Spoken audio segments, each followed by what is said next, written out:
Hello बच्चों, कैसे हैं आप सभी लोग। आज हम लोग स्टार्ट करते हैं हेलो एल्केन हेलो एरीन का 6वां लेक्चर, जिसमें रासायनिक गुणों के बारे में आगे हम लोग पढ़ते हैं। और उसमें रासायनिक गुण हम लोग पढ़ते हैं बच्चों अल्कोहल की उपस्थिति में अमोनिया से अभिक्रिया। किसका रासायनिक गुण हम लोग पढ़ रहे हैं? हम लोग रासायनिक गुण पढ़ रहे हैं बच्चों एल्किल हैलाइड का। तो अल्कोहल की उपस्थिति में अमोनिया के साथ इसकी अभिक्रिया कराएंगे। अल्कोहल की उपस्थिति में यह अभिक्रिया हो रही है। जब इसके साथ इसका रिएक्शन होगा तो प्रोडक्ट बनेगा RnH2 प्लस HX। अब अगर देखा जाए कि RnH2 जो प्रोडक्ट बना है इसका, फिर अगर RX के साथ रिएक्शन कराया जाए तो क्या प्रोडक्ट बनेगा। इसी का दोबारा अगर एल्किल हैलाइड के साथ रिएक्शन कराया जाए तो क्या बनेगा, तो प्रोडक्ट बनेगा R2NH प्लस HX। फिर इस R2NH का रिएक्शन RX के साथ कराया जाए तो फिर प्रोडक्ट बनेगा R3N प्लस HX।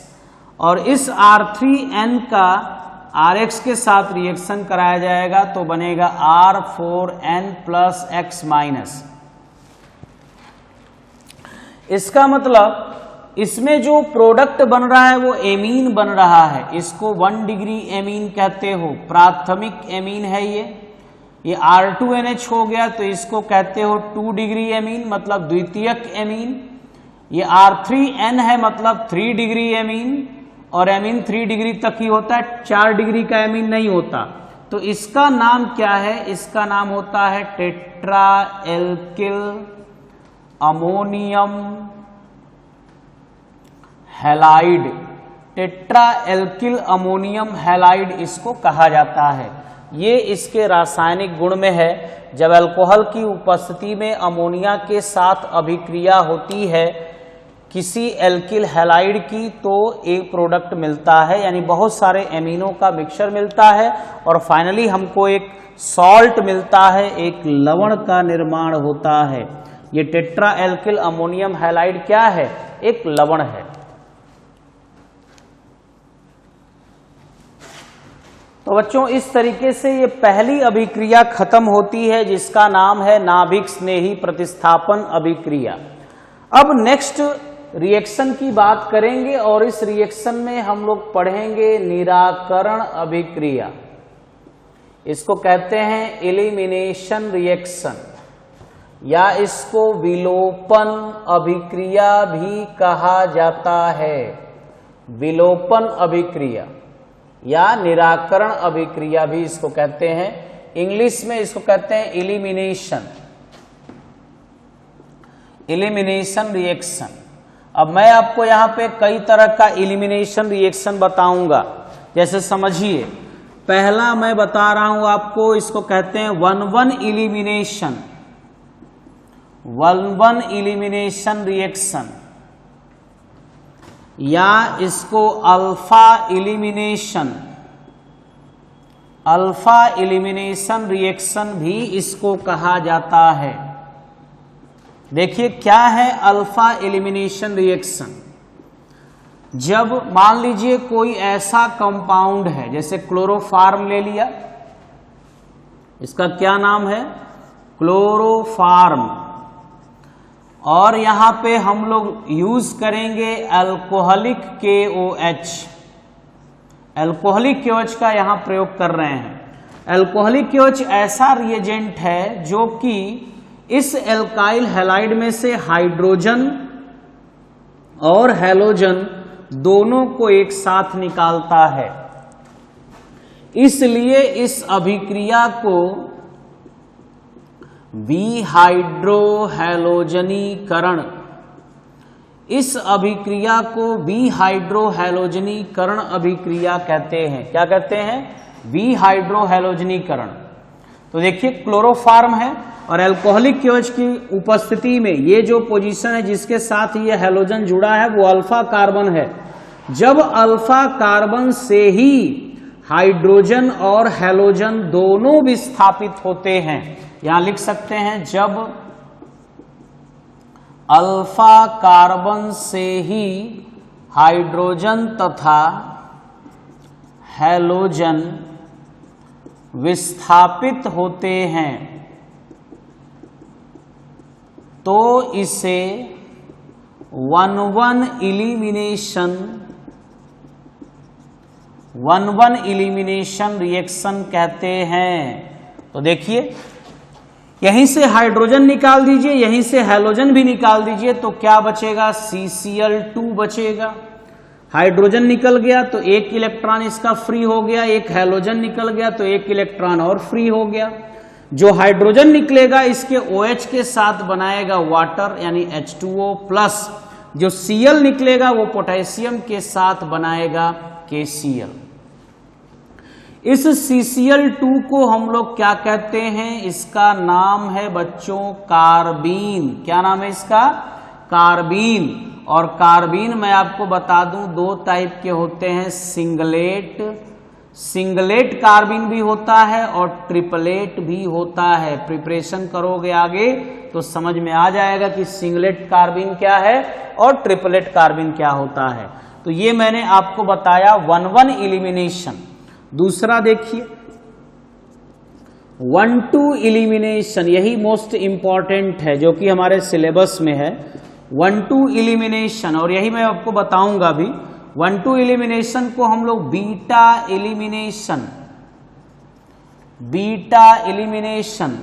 रिएक्शन, या इसको हम लोग कहते हैं बीटा विलोपन अभिक्रिया। बीटा विलोपन अभिक्रिया क्या डेफिनेशन है? जब किसी एल्किल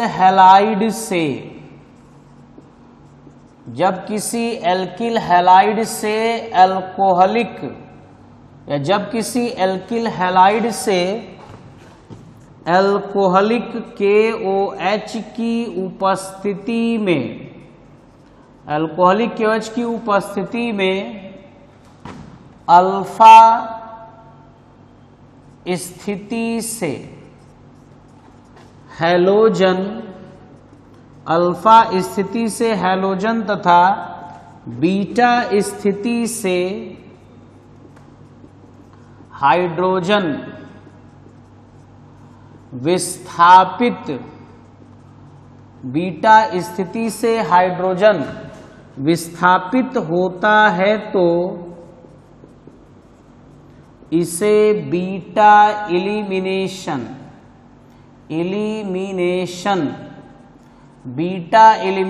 रिएक्शन कहते हैं, बीटा विलोपन अभिक्रिया कहते हैं। यानी अल्फा वाले पोजीशन से क्या निकलना चाहिए? अल्फा पोजीशन से हैलोजन निकलना चाहिए और बीटा पोजीशन से हाइड्रोजन निकले, तो इसी को हम लोग कहते हैं बीटा विलोपन अभिक्रिया। चलिए एक उदाहरण से समझा जाए। यहां अल्कोहलिक KOH का प्रयोग किया जाए।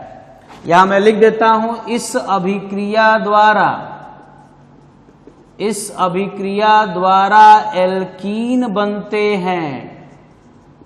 ये जो अभिक्रिया है योगात्मक अभिक्रिया के विपरीत अभिक्रिया है, क्योंकि इस अभिक्रिया में एल्कीन बनता है और योगात्मक अभिक्रिया में डबल बॉन्ड टूटते हैं। तो जिस कार्बन से हैलोजन जुड़ा है वो कार्बन अल्फा, उसका नेक्स्ट वाला कार्बन क्या होगा? बीटा। अब देखिए, इसको हम लोग ऐसे लिख दें, इसको हम ऐसे भी लिख सकते हैं, सेम कंडीशन है। अल्कोहलिक KOH, ये आपका हो गया अल्फा पोजीशन, ये हो गया बीटा पोजीशन। तो इस अभिक्रिया में अल्फा पोजीशन से क्या निकलेगा? ब्रोमीन, और बीटा पोजीशन से क्या निकलेगा? हाइड्रोजन, यानी HBr यहां से निकल रहा है। हाइड्रोजन हैलाइड निकलता है, इसीलिए इस अभिक्रिया को बी हाइड्रो हैलोजनीकरण कहते हैं। इसको इंग्लिश में क्या कहते हैं? इसको इंग्लिश में डीहाइड्रो हैलोजिनेशन कहते हैं। डीहाइड्रो हैलोजिनेशन कहते हैं। देखिए, हाइड्रो हैलोजिनेशन का मतलब होता है, हाइड्रो हैलोजनीकरण का मतलब होता है हैलोजन का और हाइड्रोजन हैलाइड का जुड़ना, और बी हाइड्रो हैलोजनीकरण का मतलब होता है हाइड्रोजन हैलाइड का निकलना। तो यहां पर हाइड्रोजन हैलाइड बाहर निकल रहा है। तो बीटा वाले पोजीशन से निकलेगा हाइड्रोजन और अल्फा वाले पोजीशन से निकलेगा ब्रोमीन। तो देखिए कंडीशन कुछ इस तरीके का होगा, हाइड्रोजन और हैलोजन निकल जाने के बाद कंडीशन कुछ इस तरीके का है, ये दो सिग्मा बॉन्ड मिल करके यहां एक पाई बॉन्ड का निर्माण करेंगे। जैसे योगात्मक अभिक्रिया में एक पाई बॉन्ड टूटता है और दो सिग्मा बॉन्ड बनते हैं, उसी प्रकार विलोपन अभिक्रिया में दो सिग्मा मिलकर एक पाई बॉन्ड का निर्माण करते हैं। ये दोनों एक दूसरे के विपरीत प्रक्रियाएं हैं, समझ में आ रही हैं।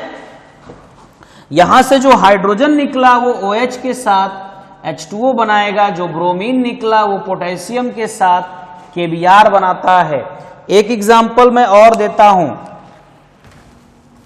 इस रिएक्शन का बहुत बड़ा इंपॉर्टेंस है ये वाला रिएक्शन, और जो मैंने आपको एक बताया है जो मार्कोनिकॉफ के नियमानुसार योगात्मक अभिक्रिया जो मैंने बताया था, वो दोनों बहुत इंपॉर्टेंट रिएक्शन है।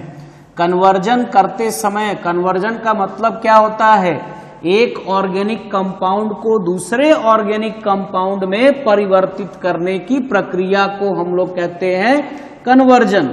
तो कन्वर्जन करते समय इन दोनों अभिक्रियाओं की खास हमें जरूरत पड़ने वाली है। चलिए बीटा विलोपन अभिक्रिया में एक और उदाहरण लेते हैं हम लोग। इस बार मैं हैलोजन को सेकेंडरी पोजीशन पे जोड़ देता हूं यहां पर, तो अब आपका ये होगा अल्फा और ये हो जाएगा बीटा। इसमें देखिए क्या होगा, अल्कोहलिक KOH का प्रयोग किया गया, अल्कोहलिक KOH। तो देखिए क्या प्रोडक्ट बनेगा, प्रोडक्ट तो इसमें देखिए अल्फा ये है, तो बीटा या तो इस बीटा से हाइड्रोजन निकालिए या तो इस बीटा से निकालिए हाइड्रोजन, देखिए सेम कंडीशन होगा। यहां से हैलोजन निकालिए, यहां से हाइड्रोजन, तो डबल बॉन्ड यहां बनेगा, और इस अल्फा से हैलोजन निकालिए, इस बीटा से हाइड्रोजन, तो कंडीशन इस तरीके का। यानी हर हाल में हमको कंपाउंड क्या मिला, प्रोपीन ही मिला, प्लस KBr मिला, प्लस H2O मिला। यानी इससे कोई फर्क नहीं पड़ा, दोनों ही स्थिति में हमको प्रोपीन मिला। चलिए अब नेक्स्ट देखते हैं एग्जांपल।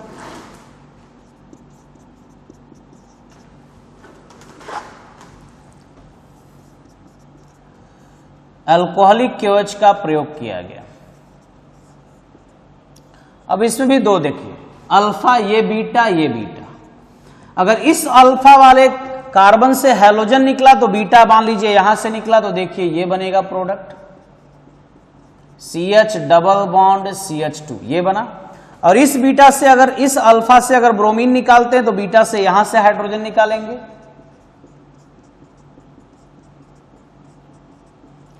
ये आपका यहां पे दो प्रोडक्ट बने और दोनों अलग अलग हैं। इसको कहोगे ब्यूट 1 इन या ब्यूटीन, और इसको कहोगे ब्यूट 2 इन या ब्यूटीन 2 भी लिख सकते हो। अब इसमें कौन प्रोडक्ट ज्यादा बनेगा, कौन कम बनेगा, कौन ज्यादा स्टेबल होगा, इसको हम लोग कहते हैं बच्चों सिटजेफ प्रोडक्ट। सिटजेफ प्रोडक्ट इसको कहा जाता है, इसको जैतसेव भी कहते हैं या सैतजेफ। अब सैतजेफ का नियम यहां पे अप्लाई होगा। ये सिटजेफ प्रोडक्ट है, तो ये कौन सा प्रोडक्ट होता है, ये प्रोडक्ट का नाम क्या है, इसको कौन सा प्रोडक्ट कहते हैं। ये आपका प्रोडक्ट ज्यादा बनेगा, ये कम बनेगा, सिटजेफ क्या कहते हैं। तो सैतजेफ का नियम यहां पे लिखा जाएगा, सैतजेफ का नियम। देखिए सैतजेफ का नियम क्या है,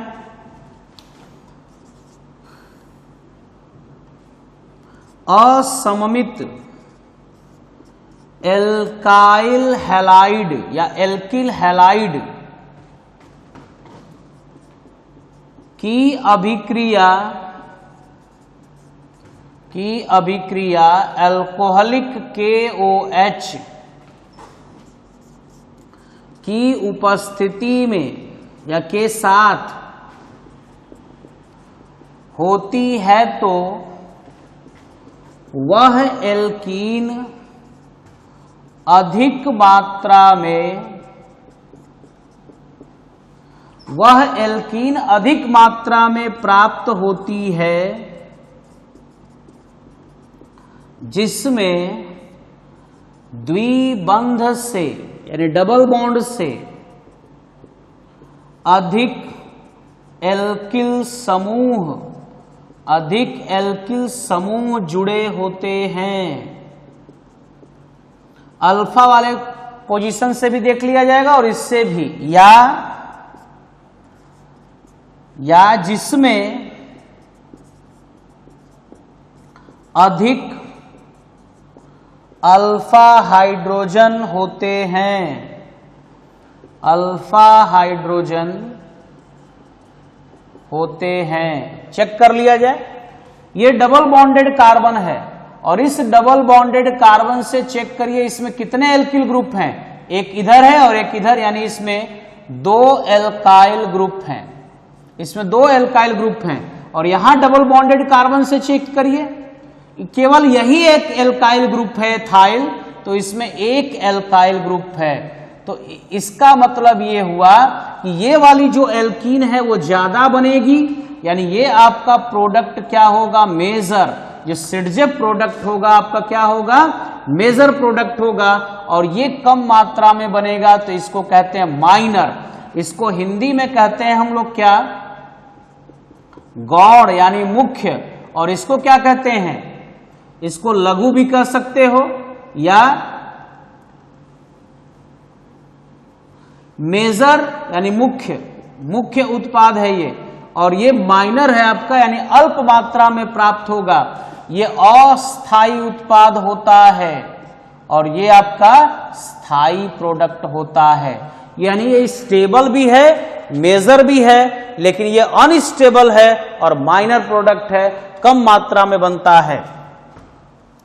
तो ये अल्फा हाइड्रोजन का चक्कर देखिए क्या है। डबल बॉन्डेड कार्बन के बाद जो कार्बन, ये कार्बन और ये कार्बन, इसमें कुल कितने अल्फा हाइड्रोजन हैं। डबल बॉन्ड वाले कार्बन के बाद कार्बन ये और ये है, इसमें 3 हाइड्रोजन, इसमें 3 हाइड्रोजन, यानी इसमें कुल 6 अल्फा हाइड्रोजन है। लेकिन इसमें गिनिए, डबल बॉन्डेड कार्बन के बाद बचा हुआ कार्बन तो यही है और इसमें सिर्फ 2 हाइड्रोजन है, तो इसमें 2 अल्फा हाइड्रोजन है और इसमें 6 अल्फा हाइड्रोजन है।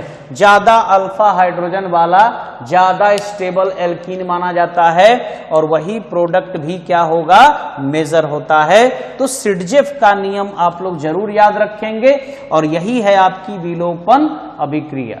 ठीक है, तो बच्चों नेक्स्ट देखिए, नोट में यहां लिख लीजिएगा, इन अभिक्रियाओं में एल्किल हैलाइडों का घटता हुआ क्रम निम्न प्रकार है। घटता हुआ क्रम निम्न प्रकार है। कैसे है, टर्सरी, तब सेकेंडरी, तब प्राइमरी। नोट कर लीजिएगा इसको अच्छे से। तब आगे हम लोग अब तीसरी अभिक्रिया पढ़ने जा रहे हैं।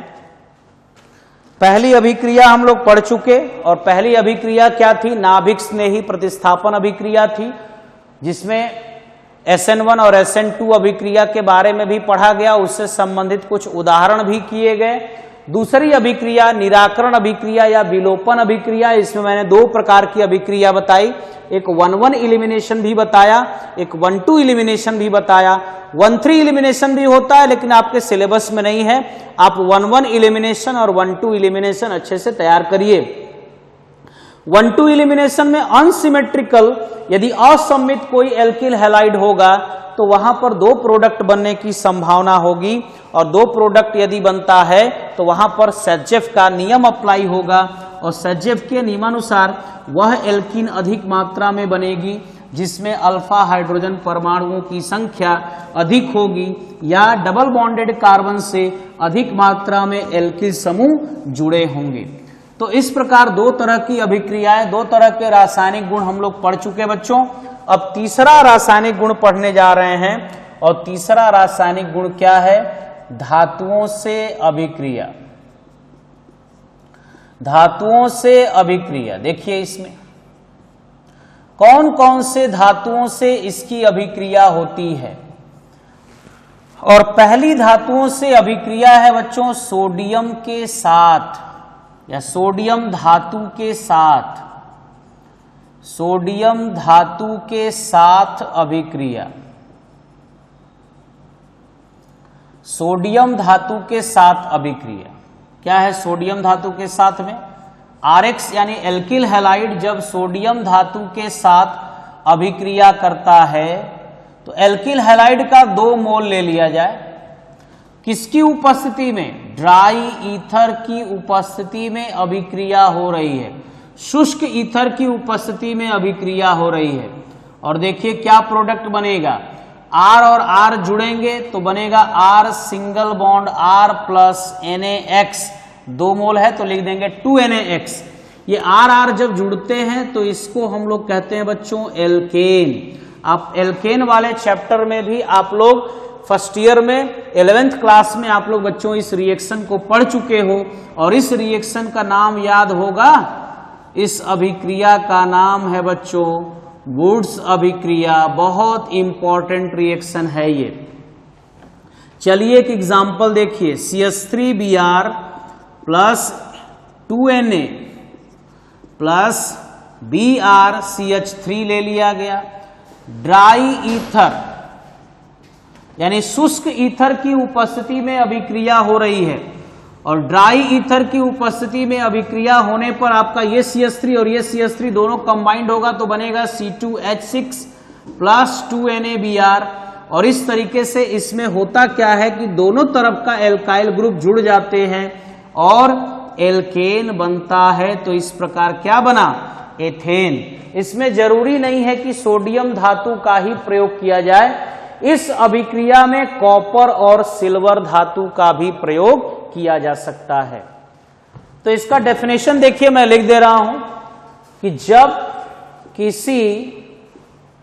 जब किसी एल्किल हैलाइड की अभिक्रिया शुष्क ईथर ड्राई ईथर की उपस्थिति में सोडियम, कॉपर या सिल्वर धातु के साथ कराई जाती है तो एल्केन बनता है। यानी ये एल्केन बनाने का भी प्रोसेस हो गया और एल्किल हैलाइड का ये रासायनिक गुण हो गया। अगर बच्चों मान लीजिए कि हम लोगों ने सेम एल्काइल हैलाइड लिया है, अब आप पढ़े हो 11th क्लास में, अगर मैं यहां पे CH3Br ले लूं, लेकिन यहां पर अगर मैं C2H5Br ले लूं तो क्या होगा? ड्राई ईथर की उपस्थिति में अभिक्रिया हो रही है, शुष्क ईथर की उपस्थिति में अभिक्रिया हो रही है। तो देखिए ये दोनों तो आपस में जुड़ेंगे ही, C2H5 और CH3 को जोड़ोगे तो क्या बनेगा? C3H8 बना, और C3H8 क्या होता है बच्चों? प्रोपेन है। प्लस अब देखिए किसी एक बर्तन में आपने इसको भी डाला है, इसको भी डाला है, तो इसके बहुत सारे अणु होंगे जो सोडियम धातु की उपस्थिति में आपस में भी अभिक्रिया करेंगे, और आपस में अभिक्रिया करेंगे तो इस तरह का प्रोडक्ट जरूर बनाएंगे। तो ये C2H6 बना देगा। इसके भी बहुत सारे अणु होंगे, ये भी आपस में अभिक्रिया करेंगे तो C2H5 जुड़ेगा तो क्या बनेगा? C4H10। तो ये प्रोपेन बना, एथेन बना और ब्यूटेन बन गया। इसका मतलब ये हुआ कि यदि आप डिफरेंट टाइप का एल्किल हैलाइड का प्रयोग करेंगे तो आपको एल्केनों का मिश्रण प्राप्त होगा। आपको बहुत सारे एल्केन का मिश्रण प्राप्त हो जाएगा जो भी पॉसिबल होंगे। तो ये अभिक्रिया एल्केनों के निर्माण की अभिक्रिया है, और इस अभिक्रिया का नाम क्या है बच्चों? वुड्स अभिक्रिया है। वुड्स अभिक्रिया के बारे में ज्यादा पढ़ना है तो आप 11th क्लास में भी जाकर के अच्छे से पढ़ सकते हो। कन्वर्जन करते समय हम लोग इस अभिक्रिया का प्रयोग जरूर करेंगे।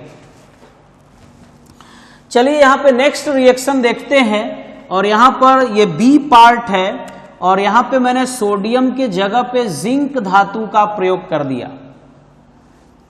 देखिए प्रोडक्ट क्या बनेगा। चूंकि जिंक की वैलेंसी 2 होती है तो यहां लिख सकते हैं ZnX2, सेम टाइप का प्रोडक्ट बन गया, प्लस उसमें क्या था, सोडियम धातु, और यहां पर क्या हो गया, जिंक धातु का प्रयोग किया गया। धातुओं से अभिक्रिया में यहां पे सोडियम के जगह पे हम लोग क्या लिखेंगे बच्चों, जिंक धातु के साथ कराई जाती है तो एल्केन बनता है, और यहां भी हम लोग जिंक धातु का प्रयोग करेंगे तो इस तरीके से प्रोडक्ट क्या बनेगा, यहां आपका प्रोडक्ट हो जाएगा ZnBr2। और इस रासायनिक अभिक्रिया का नाम क्या होगा, इस रासायनिक अभिक्रिया का नाम है फ्रैंकलैंड अभिक्रिया। इस रासायनिक अभिक्रिया का नेमिंग नाम है, ये नेमिंग रिएक्शन है ये, और फ्रैंकलैंड रिएक्शन के नाम से ये जाना जाता है। सब कुछ सेम है, बस जहां सोडियम धातु का प्रयोग हो रहा था उसके जगह पे हम लोग किसका प्रयोग करेंगे, जिंक धातु का बच्चों प्रयोग किया जाएगा। ठीक है,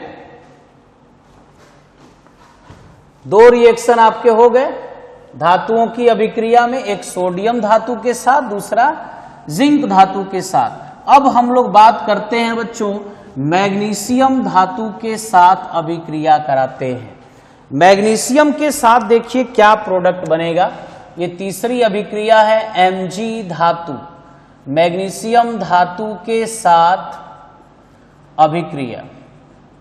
मैग्नीशियम धातु के साथ अभिक्रिया कराने पर क्या प्रोडक्ट बनेगा, Rx ले लिया प्लस Mg ले लिया और ईथर की उपस्थिति में अभिक्रिया कराया तो प्रोडक्ट बनता है RMgX। इस कंपाउंड का नाम है एल्किल मैग्नीशियम,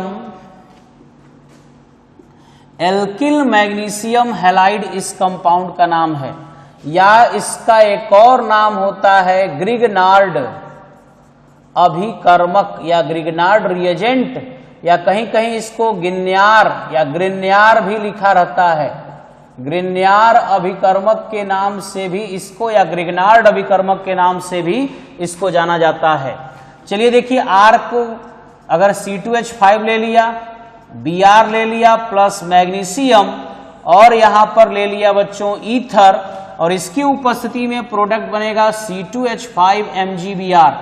बहुत इंपॉर्टेंट कंपाउंड है ये, CH3Br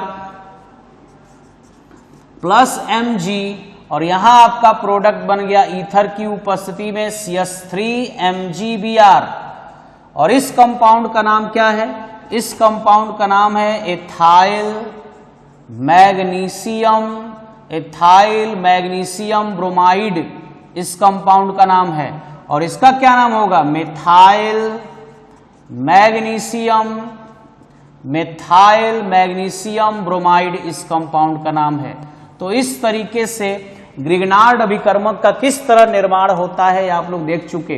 ग्रिगनार्ड अभिकर्मक एक ऐसा कंपाउंड है जिसका सारे चैप्टर में ऑर्गेनिक के यूज होता है। लगभग सभी तरह के कंपाउंड इसके द्वारा बनाए जाते हैं, जो कि हम लोग आने वाले समय में, अभी जब आप लोग ऑर्गेनिक के और भी चैप्टर पढ़ोगे तो उसमें देखोगे किस तरीके से और भी आपको कंपाउंड बनाने को मिलेंगे जो कि ग्रिगनार्ड अभिकर्मक के द्वारा बनाए जाते हैं। तो पहली अभिक्रिया मैंने बता दी सोडियम धातु के साथ, दूसरी अभिक्रिया बता दी बच्चों जिंक धातु के साथ, और तीसरी अभिक्रिया बता दिया मैग्नीशियम धातु के साथ। अब चौथी अभिक्रिया पढ़ने जा रहे हैं हम लोग, और वो अभिक्रिया है लिथियम धातु के साथ। बहुत सारे चीजें बच्चों आपकी एनसीईआरटी में नहीं मिलेंगी जो मैं आपको पढ़ा रहा हूं, क्योंकि मैं कंप्लीट पढ़ा रहा हूं। एनसीईआरटी टच कर देता है, एनसीईआरटी ने बस कह दिया कि धातुओं के साथ अभिक्रिया और एक दो एग्जाम्पल दे दिया।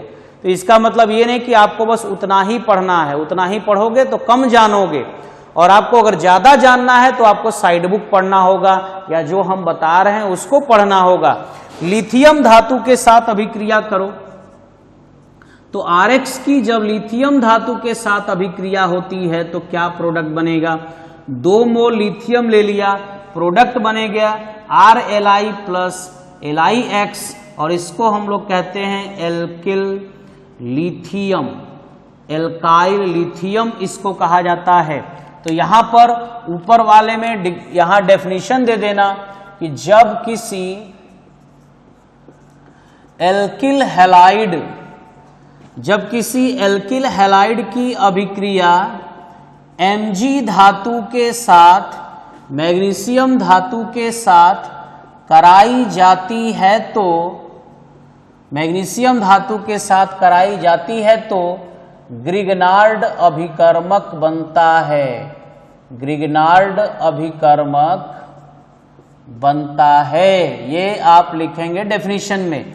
और लिथियम धातु के साथ यदि अभिक्रिया कराया जाए तो एल्किल लिथियम RLi बनता है और साथ में लिथियम हैलाइड बनता है। अब देखिए नेक्स्ट धातु, नेक्स्ट जो मेटल है वो हमारा लेड धातु भी हो सकता है, लेड के साथ भी इसकी अभिक्रिया होती है।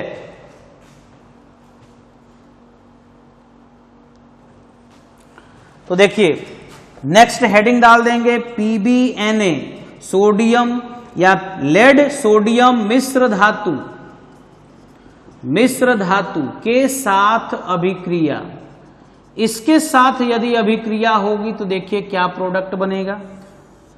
लेड सोडियम मिश्र धातु के साथ अभिक्रिया यदि होगी तो देखिए क्या बनेगा। मान लीजिए C2H5Br आपने ले लिया प्लस 4NaPb,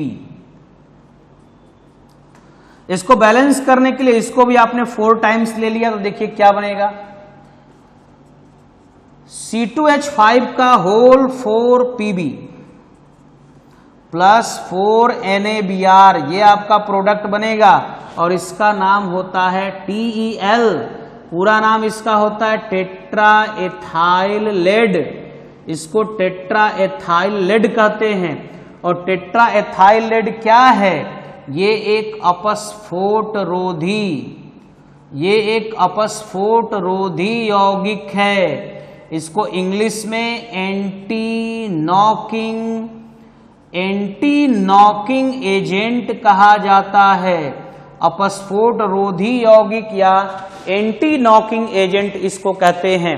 क्यों इसको अपस्फोट रोधी यौगिक कहते हैं? क्योंकि ये अपस्फोटन को कम करता है, नॉकिंग को कम करता है। तो आप कहोगे नॉकिंग क्या है?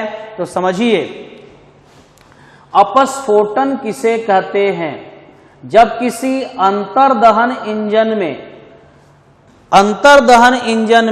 इंटरनल इंजन में ईंधन के अंतिम भाग का, जब ईंधन पेट्रोल या डीजल हो उसके अंतिम भाग का प्रज्वलन से पूर्व, अंतिम भाग के दहन से पूर्व यदि उसमें एक धात्विक या कड़कड़ाहट की ध्वनि उत्पन्न होती है तो इसी को हम लोग कहते हैं अपस्फोटन। जितना घटिया किस्म का, जितना बेकार किस्म का यदि पेट्रोल होगा तो उतना ही समझ लीजिए कि उसमें नॉकिंग यानी अपस्फोटन उतना ही ज्यादा होगा।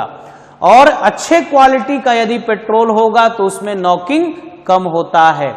तो नॉकिंग को कम करने के लिए, नॉकिंग ज्यादा होगा तो क्या होगा? प्रदूषण भी ज्यादा होगा और इंजन जो है हमारा वो जल्दी खराब हो जाएगा, इंजन को भी हानि पहुंचेगा। तो नॉकिंग को कम करने के लिए अपस्फोट रोधी यौगिक एंटी नॉकिंग एजेंट TeL यानी टेट्रा एथाइल लेड उसमें डाला जाता है बच्चों।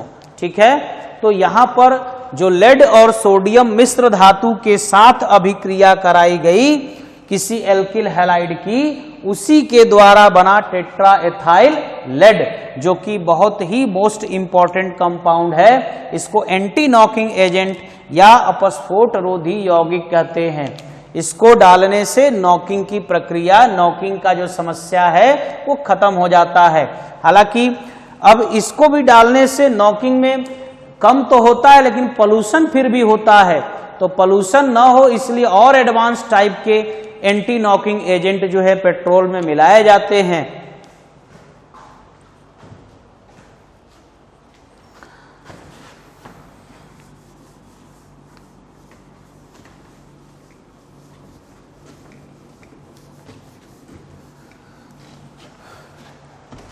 तो बच्चों इस तरीके से हम लोगों ने 3 तरह का रिएक्शन पढ़ लिया।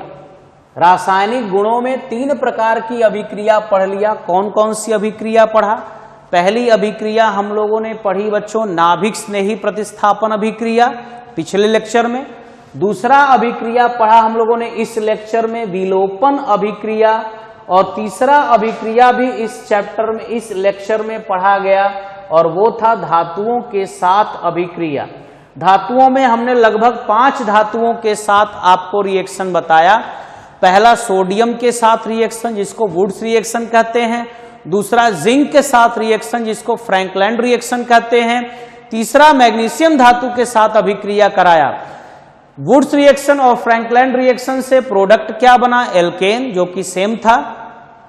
और मैग्नीशियम धातु के साथ अभिक्रिया कराने से क्या मिला? उसमें आपको मिला प्रोडक्ट ग्रिग्नार्ड अभिकर्मक। लिथियम के साथ अभिक्रिया कराने पर एल्काइल लिथियम प्राप्त हुआ, और सोडियम लेड मिश्र धातु के साथ अभिक्रिया कराने पर एंटी नॉकिंग एजेंट टेट्राएथाइल लेड प्राप्त हुआ। अब हम लोग चौथी अभिक्रिया और लास्ट अभिक्रिया के बारे में बात करेंगे, जिसका नाम है बच्चों रिडक्शन यानी अपचयन। अब ये रिएक्शन पढ़ने जा रहे हैं, अपचयन की प्रक्रिया क्या है, रिडक्शन किसे कहते हैं। तो देखिए धातुओं का अपचयन क्या है। तो अपचयन में देखिए बच्चों समझिए कि एल्किल हैलाइड निम्नलिखित, ये जो मैंने नीचे लिखा है, एल्किल हैलाइड निम्नलिखित अपचायकों में से किसी एक अपचायक के साथ एल्केन में परिवर्तित हो जाता है। एल्केन में परिवर्तित हो जाता है। आइए चेक करते हैं। मान लीजिए कि RX है आपका एल्किल हैलाइड प्लस आपने ले लिया, जैसे मान लीजिए इसमें से सोडियम एथेनॉल, कोई भी एक अपचायक, कोई भी इनमें से सातों में से कोई भी एक अपचायक आप लीजिए, कोई दिक्कत नहीं है। ये दोनों आपस में रिएक्शन करके देते क्या है बच्चों? नवजात हाइड्रोजन, नेसेंट हाइड्रोजन देते हैं, और यही हाइड्रोजन इसमें जुड़ता है। और आप जानते हैं कि हाइड्रोजन के जुड़ने की प्रक्रिया क्या कहलाती है? अपचयन कहलाती है। तो हाइड्रोजन इसमें जुड़ेगा तो प्रोडक्ट क्या बनेगा? RH बनेगा प्लस HX बनेगा, और RH क्या है? एल्केन है। तो इस प्रकार कोई भी एल्किल हैलाइड, मान लीजिए C2H5Br प्लस नवजात हाइड्रोजन कहां से मिला? ले सकते हो LiAlH4, लिथियम एल्यूमिनियम हाइड्राइड का प्रयोग कर सकते हो। ईथर की उपस्थिति में हाइड्रोजन जुड़ जाएगा तो बनेगा C2H6 प्लस HBr, और इस प्रकार आपको मिल गया क्या? एथेन प्राप्त होता है। तो कौन कौन से अपचायकों का प्रयोग कर सकते हैं? पहला में आप हाइड्रोजन ले सकते हो, कोई भी संक्रमण धातु, संक्रमण धातु मतलब D ब्लॉक का कोई भी एलिमेंट ले सकते हो। जिंक HCl के साथ ले सकते हो। टिन, Sn मतलब टिन, टिन का संकेत Sn है, HCl के साथ टिन ले सकते हो। एथेनॉल के साथ सोडियम या जिंक ले सकते हो, या हाइड्रोजन आयोडाइड के साथ लाल फास्फोरस का प्रयोग कर सकते हो, या ईथर की उपस्थिति में लिथियम एल्यूमिनियम हाइड्राइड का प्रयोग कर सकते हो। तो ऐसी स्थिति में आपको नवजात हाइड्रोजन मिलेगा जो किसी भी एल्किल हैलाइड को चेंज कर देगा, किसमें? एल्केन में चेंज कर देता है। तो यहां पर रासायनिक गुण खत्म हो गया किसी भी एल्किल हैलाइड का, यानी मोनो एल्किल हैलाइड यहां पे हम लोग खत्म करते हैं। अब कुछ डाई हेलो एल्केनों के उदाहरण भी मैं आपको बताऊंगा, ट्राई का भी बताऊंगा, फिर मैं हेलो एरीन वाले टॉपिक पर आता हूं। तो मोनो हेलो एल्केन के बाद या मोनो एल्किल हैलाइड के बाद हम लोग डाई हेलो एल्केन पढ़ते हैं, जिसमें केवल एक ही कंपाउंड हमको पढ़ना होता है CH2Cl2, और इसकी भी बनाने के प्रोसेस आपके सिलेबस में नहीं है बच्चों। इसका आपको यूज पढ़ना है कि मेथिलीन डाइक्लोराइड या मेथिलीन क्लोराइड है क्या। तो आप एक बार देख लीजिए, मैंने यहाँ पे लिख दिया है इसका यूज क्या है क्या इसका हार्मफुल इफेक्ट होता है? जनरली इसका प्रयोग पेंटों के लिए यानी पेंट के लिए विलायक के रूप में होता है, या एरोसॉल में प्रणोदक यानी ईंधन के रूप में होता है। यह मनुष्य की तंत्रिका तंत्र को या नर्वस सिस्टम को हानि पहुंचाता है। वायु में अल्प मात्रा होने के साथ साथ ये सुनने की क्षमता और देखने की क्षमता कम कर देता है। अधिक मात्रा होने पर मितली आना यानी बेहोशी आना, अंगुलियों में सनसनी यानी जलन आने उत्पन्न हो जाता है। इस तरह की समस्याएं आती हैं। त्वचा के सीधे संपर्क में आने पर तेज जलने लगता है। हल्का त्वचा जो है लालपन आ जाता है यानी लाल हो जाता है। और आंखों से यदि सीधा संपर्क हो जाए तो कॉर्निया तक को जला देता है। तो इस प्रकार हम लोगों ने रासायनिक गुण पढ़ लिया हैलो एल्केन में, यानी मोनो हैलो एल्केन का और डाई हैलो एल्केन का भी रासायनिक गुण या भौतिक गुण नहीं पढ़ा। इनकी केवल हम लोगों ने उपयोग पढ़ा और इनके हमारे ऊपर होने वाले दुष्प्रभावों के बारे में पढ़ा। अब इसके बाद नेक्स्ट हम लोग ट्राई हैलो एल्केन स्टार्ट करेंगे। और ट्राई हैलो एल्केन में सबसे मोस्ट इंपॉर्टेंट कंपाउंड आपको पढ़ना है बच्चों क्लोरोफार्म, जिसका एनसीईआरटी में ज्यादा वर्णन नहीं दिया है, लेकिन मैं आपको पूरा क्लोरोफार्म पढ़ाऊंगा। क्लोरोफार्म कैसे बनाया जाता है, क्लोरोफार्म की फिजिकल और केमिकल प्रॉपर्टी क्या है, क्लोरोफार्म से संबंधित जितने भी इंपॉर्टेंट नेमिंग रिएक्शन होंगे उसके बारे में भी हम लोग चर्चा करेंगे। ठीक है।